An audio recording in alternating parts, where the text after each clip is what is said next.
Hello everyone, I am the storyteller and I am here to help you today. I know you use this video to fall asleep, so before that, like the video and subscribe to the channel. Also, where are you from and what time are you watching? Now get comfortable and relax. Story 6. The Mirror in the Attic. When Laura inherited her grandmother's old house, she was thrilled.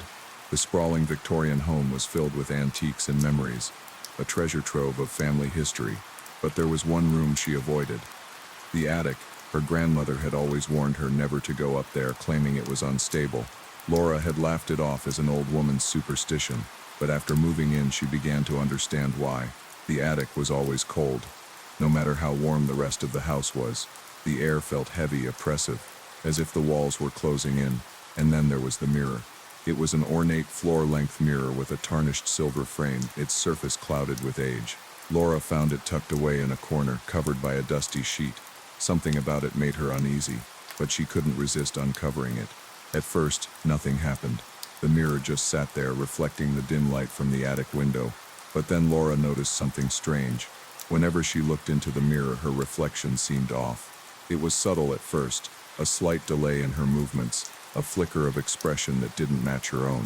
But as the days passed, the differences grew more pronounced. Her reflection would smile when she wasn't smiling, or stare at her with an intensity that made her skin crawl. One night, Laura woke to the sound of footsteps coming from the attic. She grabbed a flashlight and climbed the creaky stairs, her heart pounding. The attic was empty, but the mirror was uncovered, its surface gleaming in the moonlight. Hey. As she approached, her reflection appeared, but it wasn't her. It was a twisted, grotesque version of herself, its eyes black and hollow, its mouth stretched into a cruel grin. Laura stumbled back, but the reflection didn't move. It just stood there watching her. The next morning, Laura tried to cover the mirror, but the sheet kept falling off. She considered smashing it, but something stopped her, a deep primal fear that she couldn't explain. That night, she woke to find the mirror in her bedroom, standing at the foot of her bed. Her reflection was gone, replaced by a swirling black void. She screamed, but no sound came out. The void began to expand, swallowing the room in darkness. Laura fled the house that night, leaving everything behind. She never returned, but the mirror remains in the attic, waiting for its next victim. Those who have dared to enter the house since have reported seeing their own reflections in the mirror, twisted and malevolent, as if something is trying to break through. Story 7. The Stranger on the Train. It was a routine commute for Daniel, the same train he took every day to work. But on this particular morning, something felt off. The train was unusually empty, the silence broken only by the rhythmic clatter of the wheels on the tracks. Daniel tried to shake the feeling of unease, but it clung to him like a second skin. Then he saw her. She was sitting at the far end of the car, her face obscured by a wide-brimmed hat. Her clothes were old-fashioned, as if she had stepped out of another era. Daniel couldn't explain it, but something about her made his blood run cold. He tried to look away, but his eyes kept drifting back to her. As the train rattled on, the woman began to move. She stood slowly, her movements jerky and unnatural, and started walking toward him. Daniel's heart pounded as she drew closer, her face still hidden in shadow. He wanted to get up, to run, but his body refused to obey. She stopped in front of him, her head tilted at an unnatural angle. "Don't be afraid," she whispered, her voice like nails on a chalkboard. "I'm just here to deliver a message." Daniel's breath caught in his throat as she reached out a hand, her fingers long and skeletal. She placed something in his lap, a small crumpled piece of paper, before turning and walking away. The train screeched to a halt, and she vanished into the crowd. With trembling hands, Daniel unfolded the paper. It was a train ticket, dated the following day. His name was printed on it, along with a single word, "Final." The next day, Daniel didn't take the train. He called in sick, too shaken to leave the house. That afternoon, he saw the news. A train had derailed, killing everyone on board. It was the same train he would have taken, at the same time. The woman was never seen again, but Daniel still has the ticket, a chilling reminder of the stranger who saved his life, or claimed it. Story 8. The Shadow in the Window. Megan had always loved her apartment. It was small but cozy, with large windows that let in plenty of natural light. But after her neighbor across the street moved out, things began to change. The apartment across the way remained empty, its windows dark and lifeless, or so she thought. One night, Megan was working late when she noticed a flicker of movement in the window across the street. She looked up, but the apartment was still dark. She shrugged it off, assuming it was just her imagination. But the next night, she saw it again, a shadowy figure standing in the window watching her. At first she tried to convince herself it was nothing. Maybe it was a trick of the light, or a reflection. But as the nights passed, the figure became more distinct. It was tall and thin, its face obscured by darkness. It never moved, just stood there, staring at her. Megan began to feel like she was being watched all the time. She started closing the curtains, but it didn't help. She could still feel its presence, a cold, oppressive weight that followed her everywhere. She tried to ignore it, but the figure began to appear in other windows, her bedroom, her bathroom, even the mirror. One night, she woke to find the figure standing at the foot of her bed. She screamed, but no sound came out. It leaned over her, its face inches from hers, and whispered, "I've been waiting for you." Megan moved out the next day, leaving everything behind. She never went back, but the figure still haunts her. She sees it in the windows of every building she passes, its hollow eyes following her wherever she goes. Story 9. The phone call. It was 3 a.m. when the phone rang. Sarah groaned, rolling over to check the caller ID. The number was blocked, but she answered anyway, her voice groggy with sleep.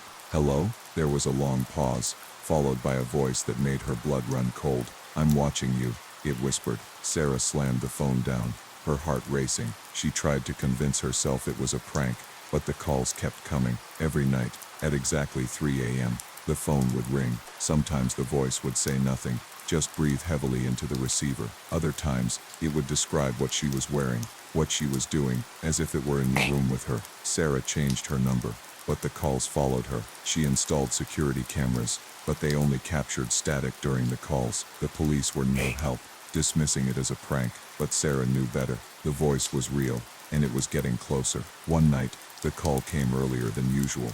"I'm outside," the voice said. Sarah froze, her eyes darting to the window. She saw a shadow move across the curtain, followed by a soft knock on the door. She called the police, but by the time they arrived, the shadow was gone. The calls stopped after that, but Sarah never felt safe again. She moved to a new city, changed her name, and cut off all contact with her old life. But she still hears the voice sometimes, whispering in the back of her mind, "I'm still watching." Story 10. The Forest of Whispers. It was supposed to be a weekend hiking trip, a chance for Tom and his friends to reconnect with nature. But the forest they chose was unlike any they had ever seen. The trees were unnaturally tall, their branches twisted and gnarled. The air was thick with the scent of decay, and the ground was littered with animal bones. As they ventured deeper into the forest, they began to hear whispers. At first they were faint, barely audible over the rustling of leaves, but as the hours passed, the whispers grew louder, more distinct. They seemed to come from all directions,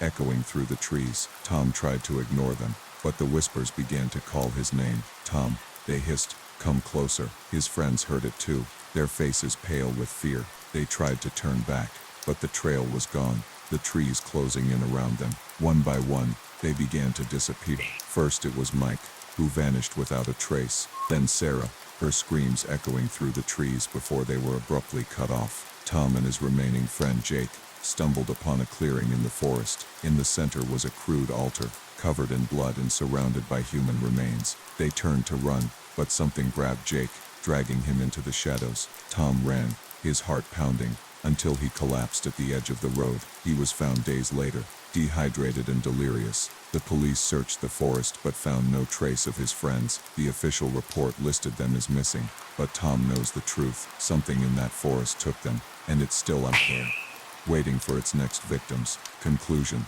the fear that never leaves. These stories are more than just tales. They are warnings. They remind us that the world is full of mysteries we cannot explain, horrors we cannot escape, the shadows that linger on the corners of our minds, the whispers that haunt our dreams, the feeling of being watched when we're alone. They are real. They are out there, waiting. So the next time you hear a strange noise in the night, or feel a cold breath on the back of your neck, remember you are not alone. Something is with you, always watching, always waiting, and it will never let you go. The Leviathan's Lament. The small coastal town of Black Cove was known for two things: its rich history of whaling and the eerie legends that surrounded its waters. For centuries, the townsfolk had whispered about the Leviathan, a monstrous killer whale that supposedly lurked in the depths, waiting to exact revenge on those who dared to harm its kind. Most dismissed it as a myth, a story to scare children into staying away from the treacherous waves. But for Captain Elias Grayson, the legend was about to become all too real. The last voyage, it was a cold, overcast morning when the Siren's Wrath set sail. Captain Grayson, a grizzled man with a reputation for ruthlessness, had assembled a crew of 6 for what he promised would be the most lucrative whaling expedition of their lives. The waters off Black Cove were teeming with orcas, and Grayson had a new harpoon gun he was eager to test. The crew was uneasy. Whaling had been banned for decades, and the few who still practiced it did so in secret, risking imprisonment and the wrath of conservationists. But Grayson didn't care. He had debts to pay and a legacy to uphold. His father and grandfather had been whalers, and he wasn't about to let some tree-hugging laws stop him. As the Siren's Wrath cut through the choppy waves, the crew noticed something strange. The usual chatter of seabirds was absent, and the water had an unnatural stillness to it. Even the wind seemed to die down, leaving an oppressive silence in its wake. The first encounter, it wasn't long before they spotted their first pod of orcas. The sleek black and white creatures moved gracefully through the water, their dorsal fins cutting through the surface like blades. Grayson grinned, his eyes gleaming with anticipation. "Load the harpoon," he barked, his voice cutting through the silence. The crew hesitated. One of them, a young deckhand named Tom, spoke up. "Captain, are you sure about this? Those aren't just whales, they're killers, and the stories are for children." Grayson snapped. "Now do your job or you'll be swimming back to shore."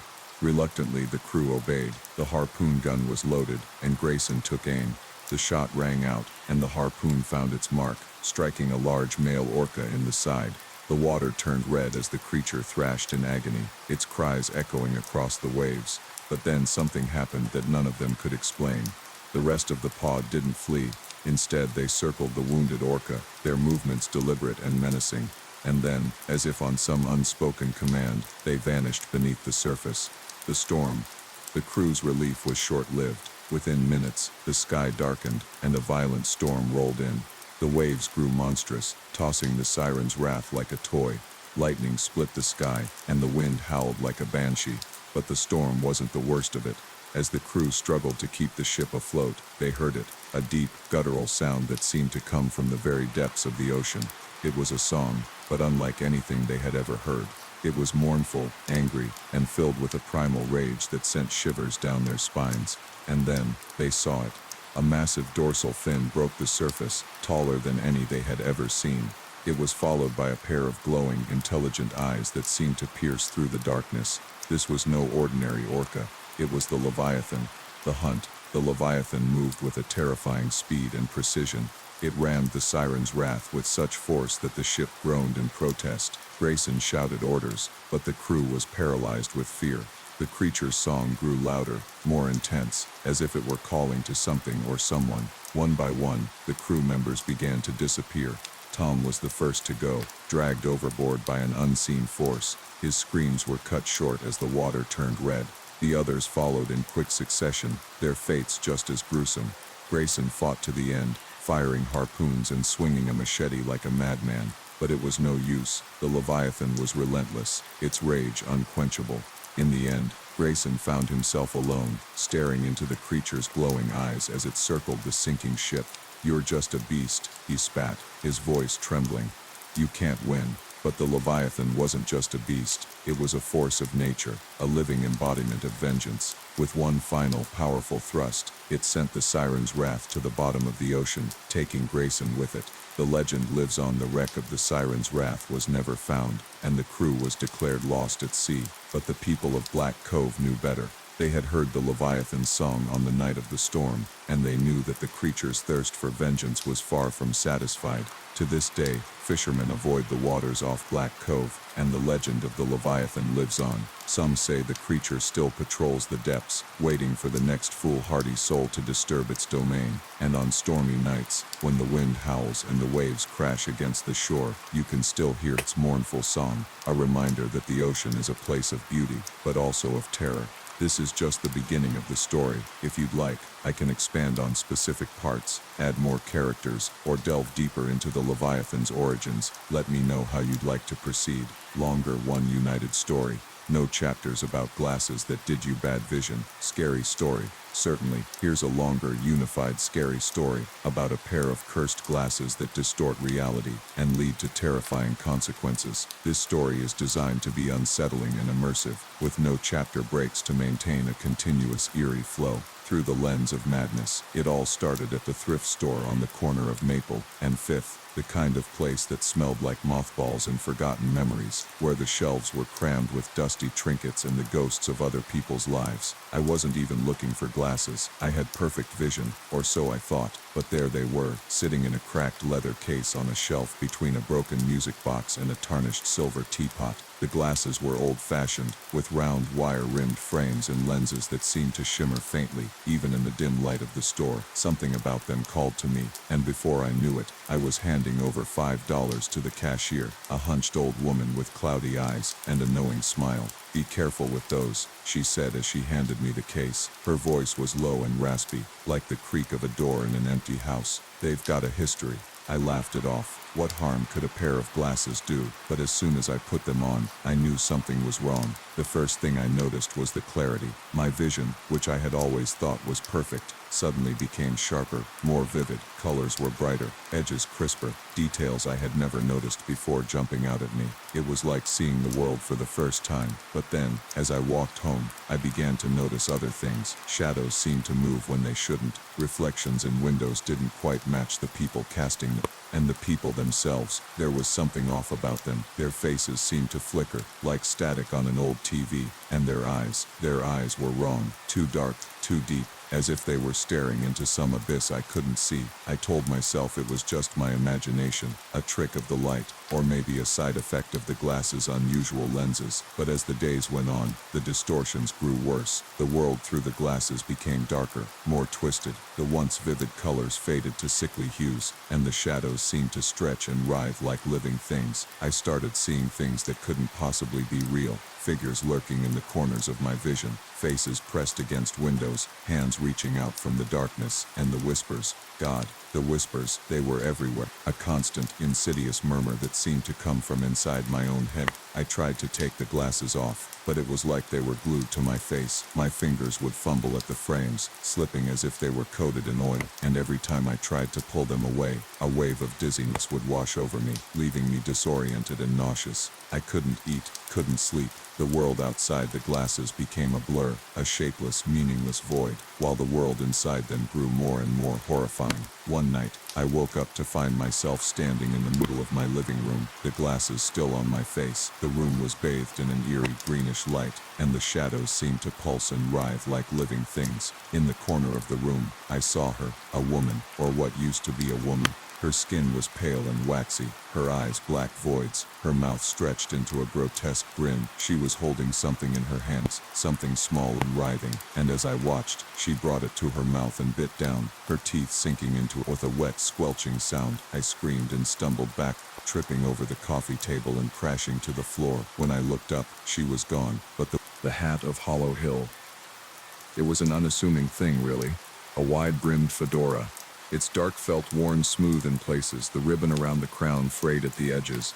It sat on a dusty shelf in the attic of my grandmother's house, tucked between an old phonograph and a stack of yellowed newspapers. I hadn't meant to find it. I was up there looking for a box of Christmas decorations, but the moment I saw it, I felt an inexplicable pull. It was as if the hat was calling to me, whispering my name in a voice so faint I almost convinced myself I'd imagined it. I picked it up, brushing off the dust, and turned it over in my hands. It was heavier than it looked, and the inside lining was stained with something dark, ink, maybe, or something else. Without thinking, I tried it on. It fit perfectly, as if it had been made for me. I caught a glimpse of myself in the cracked mirror leaning against the wall and smirked. It gave me a certain air of mystery, like a character from an old noir film. I decided to keep it. That was my first mistake. The changes started small. At first, it was just a feeling, a subtle shift in the air around me. I'd catch people staring at me out of the corner of their eye, their expressions unreadable. Then there were the dreams, vivid, unsettling dreams of shadowy figures and endless corridors, of whispers that seemed to come from everywhere and nowhere. I'd wake up drenched in sweat, the hat still on my head, though I could have sworn I'd taken it off before bed. Then came the accidents. It started with my neighbor, Mr. Grayson. He was an elderly man who lived alone and spent most of his time tending to his garden. I'd always liked him. He was kind, if a bit eccentric. One afternoon, as I was walking past his house, he called out to me, complimenting the hat. "Oh." I stopped to chat, and he asked if he could try it on. I hesitated, but he insisted, and I didn't want to be rude. The moment he put it on, his face went pale, and he stumbled backward, clutching his chest. He was dead before the ambulance arrived. Oh. The doctors said it was a heart attack, but I knew better. I'd seen the look in his eyes, the sheer terror that had flashed across his face in those final moments. I told myself it was a coincidence, a tragic fluke, but deep down I knew the truth. The hat had done something to him. The next victim was my coworker, Sarah. She'd always been a bit of a joker, the kind of person who couldn't resist a prank. She snatched the hat off my head during lunch, laughing as she put it on. I tried to stop her, but it was too late.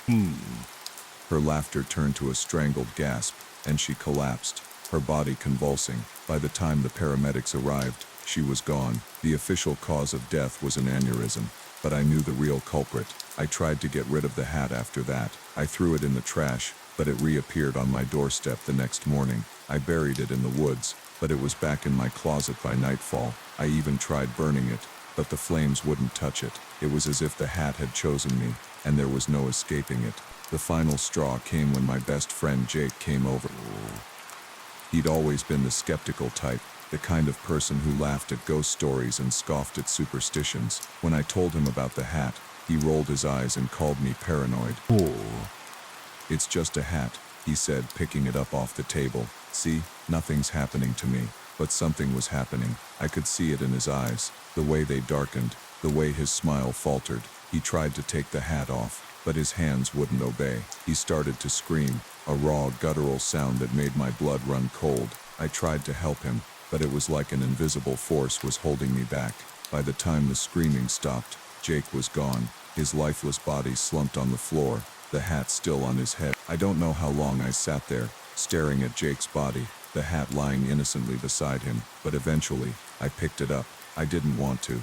God, I didn't want to. But it was like my hands were moving on their own. I put it on, and the world shifted. The room grew darker, the shadows deeper, and the whispers started again, louder this time, more insistent. They told me things, horrible things, about the hat's history, about the people who had worn it before me, about the curse that bound it. The hat wasn't just a hat, it was a vessel, a prison for something ancient and malevolent. It fed on the lives of those who wore it, drawing them in, trapping them, until there was nothing left but an empty shell, and now it had its hooks in me. I tried to fight it, to resist, but it was no use. The whispers grew louder, more demanding, until they drowned out everything else. I could feel it, the thing inside the hat, crawling into my mind, wrapping itself around my soul. It was cold, so cold, and it hurt. God, it hurt. The last thing I remember is standing in front of the mirror, the hat on my head, my reflection staring back at me with hollow, empty eyes. And then, nothing. When I woke up, I was in the attic again, the hat sitting on the shelf where I'd found it. I don't know how I got there, or how much time has passed. The house is empty now, the silence oppressive. I can still hear the whispers, faint but unmistakable, coming from the hat. They're waiting for the next person, the next victim, and I can't stop myself from picking it up. The Portrait of Blackthorn Manor. The painting arrived at the auction house on a cold, rainy afternoon, wrapped in a tattered cloth and smelling faintly of mildew. It was an old portrait, the kind you'd expect to find in the dusty halls of a forgotten mansion. The subject was a woman, her face pale and hauntingly beautiful, her eyes dark and piercing. She wore a flowing black dress, and behind her the faint outline of a grand manor loomed in the background. The painting was unsigned, and the auction house had no record of its provenance, but there was something about it that drew people in, including me. I was an art restorer, and the auction house had hired me to clean and repair the painting before it went up for sale. At first I was excited. The painting was clearly old, and if I could uncover its secrets, it might be worth a fortune. But as I began to work on it, I noticed something strange. The first thing I noticed was the eyes. They seemed to follow me no matter where I stood in the room. It was unnerving, but I told myself it was just a trick of the light. Then there were the details. Small things that seemed to change when I wasn't looking. The woman's expression would shift from serene to sinister, her lips curling into a faint smile one moment and a sneer the next. The manor in the background seemed to grow darker, more foreboding, its windows glowing faintly as if lit from within. I tried to convince myself it was my imagination, but the changes became harder to ignore. One morning I arrived at the studio to find the painting had shifted overnight. The woman's hand, which had been resting at her side, was now raised, her finger pointing toward the manor. And the manor itself, it looked different, as if it had aged decades in a single night. The walls were cracked and crumbling, the windows shattered, and the once grand structure now looked like a ruin. I decided to do some research, hoping to uncover the painting's history. What I found only deepened the mystery. The manor in the painting was real. Blackthorn Manor, a crumbling estate on the outskirts of town. It had been abandoned for over a century, its owners vanishing under mysterious circumstances. Local legends spoke of a curse, of a woman who had lived there, a woman whose beauty was matched only by her cruelty. They said she had made a deal with something dark, something that had taken her soul and left her trapped in the manor, her spirit bound to the land. I tried to dismiss the stories as superstition, but the painting had other plans. That night I had the first dream. I was standing in front of the manor, the woman from the painting standing beside me. She didn't speak, but her eyes bore into mine, filled with a hunger that made my skin crawl. She took my hand and led me inside, the air growing colder with every step. The halls were lined with portraits, each one more grotesque than the last, faces twisted in agony, eyes wide with terror, and at the end of the hall a mirror. I didn't want to look, but I couldn't stop myself. My reflection stared back at me, but it wasn't me. It was her. I woke up screaming, the painting looming over me, the woman's eyes glowing faintly in the darkness. The next morning I decided to visit Blackthorn Manor. I told myself it was for research, but deep down I knew it was something else. The manor called to me, its pull impossible to resist. The drive was long, the road winding through dense woods that seemed to close in around me. When I finally arrived, the manor was exactly as it appeared in the painting, crumbling and desolate, its windows like empty eye sockets staring out at the world. I stepped inside, the air thick with the scent of decay. The halls were lined with portraits, just like in my dream, their eyes following me as I walked. And at the end of the hall, the mirror. I didn't want to look, but I couldn't stop myself. My reflection stared back at me, but it wasn't me. It was her. I tried to run, but the walls seemed to close in around me, the portraits whispering my name. The woman appeared beside me, her hand cold as ice as she took mine. "You shouldn't have come here," she said, her voice echoing in my mind. "But now that you're here, you'll never leave." I don't know how I escaped. The next thing I remember, I was back in the studio, the painting sitting on the easel, the woman's eyes glowing faintly. I tried to destroy it, to burn it, but the flames wouldn't touch it. I tried to throw it away, but it always came back. And now, every night, I dream of the manor, of the woman, of the mirror. I can feel her crawling into my mind, wrapping herself around my soul. She's waiting for me, waiting to take me back. And I know, sooner or later, I won't be able to resist. This story can be expanded further with more details about the woman's backstory, the curse of Blackthorn Manor, or the experiences of previous owners of the painting. Let me know if you'd like me to delve deeper into any specific aspect.